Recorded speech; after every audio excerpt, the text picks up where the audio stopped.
வணக்கம். தமிழ்நாட்டோட திராவிட மாடல் பத்தி நீங்க நிறைய கேள்விப்பட்டிருக்கலாம். ஆனா அது வெறும் சில திட்டங்கள் மட்டும்தானா? இல்ல. 2021ல இருந்து வர்ற இந்த திட்டங்கள் எல்லாம் ஒன்னோட ஒன்னு எப்படி கனெக்ட் ஆகி ஒரு பெரிய சமூக பாதுகாப்பு வலையமைப்ப உருவாக்குதுன்னு தான் நாம இப்ப பார்க்க போறோம். சரி, அப்போ இந்த மாடலோட ஃபார்முலா என்ன? ரொம்ப சிம்பிளா சொல்லணும்னா இந்த 3 விஷயம்தான்: கல்வி, நலத்திட்டம், அப்புறம் வேலைவாய்ப்பு. இதுதான் நாம பார்க்க போற எல்லா பாலிசிகளுக்கும் பின்னாடி இருக்கிற வழிகாட்டும் தத்துவம். வாங்க, இது எப்படி வேலை செய்யுதுன்னு கொஞ்சம் டீட்டெயிலா பார்க்கலாம். பாருங்க, இது வெறும் தனித்தனியா இருக்கிற ஸ்கீம்ஸ் கிடையாது. இது எல்லாத்துக்கும் பின்னாடி ஒரு பெரிய ஐடியா இருக்கு. அதுதான் சமூக நீதி, எல்லாரையும் உள்ளடக்கின வளர்ச்சி, அப்புறம் மனுஷங்களோட திறமைய மேம்படுத்துறது. அதாவது ஒருத்தர் பிறந்ததிலிருந்து அவங்களுக்கு ஒரு நல்ல வேலை கிடைக்கிற வரைக்கும் ஒரு கம்ப்ளீட் சப்போர்ட் சிஸ்டம் கொடுக்கறது தான் இதோட கோல். ஓகே, தியரி எல்லாம் நல்லா இருக்கு.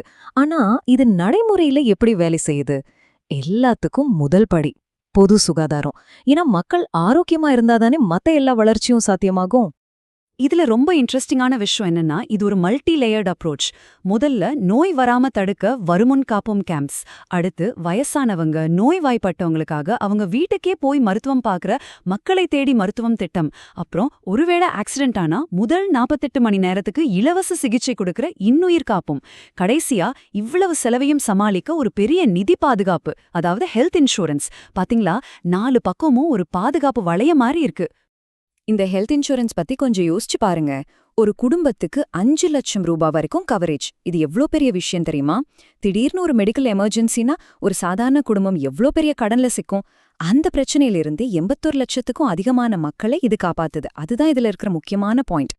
சரி, ஹெல்த் ஓகே, ஒரு ஸ்ட்ராங்கான ஃபவுண்டேஷன் போட்டாச்சு. அடுத்து என்ன? அடுத்த ஃபோக்கஸ் நம்மளோட ஃபியூச்சர் ஜெனரேஷன் மேலதான். அதாவது பெண்கள், குழந்தைகள், அப்புறம் இளைஞர்கள். அவங்களுக்கு எப்படி பவர் கொடுக்கறதுன்னு பார்க்கலாம். பெண்களோட ஃபினான்ஷியல் இண்டிபெண்டன்ஸை அதிகரிக்க இங்க 2 முக்கியமான திட்டங்கள் இருக்கு. ஒன்னு, மாசம் மாசம் ஒரு குறிப்பிட்ட தொகையை அவங்க அக்கவுண்ட்டுக்கே நேரடியா அனுப்புறது. இன்னொன்னு, பஸ்ல இலவசமா பயணம் செய்ய வைக்கிறது. யோசிச்சு பாருங்க, இந்த 2மே அவங்களோட தினசரி செலவை குறைச்சு கையில பணப்புழக்கத்தை அதிகரிக்குது. இது அவங்களோட பொருளாதார சுதந்திரத்துக்கு ஒரு பெரிய பூஸ்ட் இல்லையா? இதுல குறிப்பா இந்த புதுமை பெண் திட்டம் ரொம்ப முக்கியம். கவர்மெண்ட் ஸ்கூல்ல படிச்சு முடிச்சு காலேஜ் போக நினைக்கிற பொண்ணுங்களுக்கு மாசம் 1000 ரூபாய். இது எதுக்குன்னா, +2 முடிச்சதும் நிறைய பேர் படிப்பை நிறுத்திடுறாங்க. அந்த டிராப் அவுட் ரேட்டை குறைக்கிறது தான் இந்த திட்டத்தோட நேரடி நோக்கம். பொண்ணுங்களுக்கு மட்டும் இல்ல, பசங்களுக்கும் இதே மாதிரி சப்போர்ட் வேணும் தான் தமிழ் புதல்வன் திட்டத்தையும் கொண்டு வந்தாங்க. இதுவும் அரசு பள்ளியில படிக்கிற பசங்க காலேஜ் போறதுக்கு மாசம் 1000 ரூபாய் உதவி. சோ இங்க நோக்கம் ரொம்ப தெளிவு.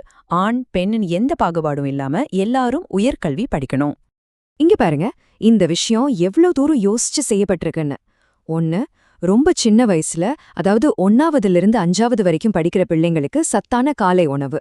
இன்னொன்னு, காலேஜ் முடிச்சு வேலை தேடுற இளைஞர்களுக்கு ஸ்கில் டெவலப்மெண்ட் கொடுக்கற நான் முதல்வன் திட்டம். சோ குழந்தை பருவத்துல ஊட்டச்சத்துல ஆரம்பிச்சு அவங்க கெரியருக்கு தேவையான ஸ்கில்ஸ் வரைக்கும் ஒரு முழு சர்க்கிளையும் இது கவர் பண்ணுது. சரி, ஹெல்த் பார்த்தோம், எஜுகேஷன் அண்ட் எம்பவர்மெண்ட் பார்த்தோம். இந்த மாடலோட கடைசி ஆனா ரொம்ப முக்கியமான அங்கம் என்னன்னா, சமூகத்துல யாரும் பின்தங்கிடக்கூடாதுங்கிறது தான். அதாவது அனைவரையும் உள்ளடக்கிய வளர்ச்சி. குறிப்பா மாற்றுத்திறனாளிகளுக்கு ஒரு 360 டிகிரி சப்போர்ட் சிஸ்டம் இருக்கு.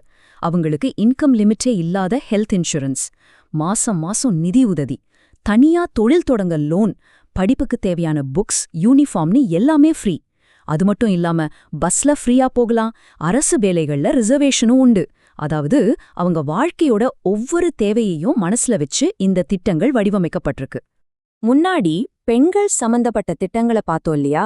அதோட உண்மையான நோக்கம் என்னன்னு இந்த ஒரு வரி சொல்லுது. பெண்களை வெறும் அரசாங்க உதவிய வாங்குற ஒரு பயனாளியா மட்டும் பார்க்காம அவங்கள குடும்பத்துல முடிவெடுக்கிறவங்களா, சம்பாதிக்கிற ஒரு நபரா மாத்தணும். அந்த பவர் ஷிஃப்ட் தான் இங்க முக்கியமான விஷயம். அப்போ இதுல இருந்து நம்ம என்ன புரிஞ்சுக்கணும்? இந்த மாடல்ங்கிறது அங்கொன்னும் இங்கொன்னுமா இருக்கிற தனித்தனி திட்டங்கள் கிடையாது. இது ஒரு கம்ப்ளீட் பேக்கேஜ்.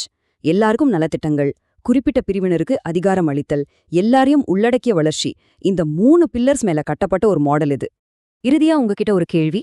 இந்த மாதிரி எல்லா நலத்திட்டங்களையும் ஒன்னோட ஒன்னு இணைச்சு ஒரு முழுமையான சப்போர்ட் சிஸ்டமா கொடுக்கற இந்த அப்ரோச் சமூக கொள்கைகளோட எதிர்காலத்தை எப்படி மாற்றி அமைக்கலான்னு நீங்க நினைக்கிறீங்க?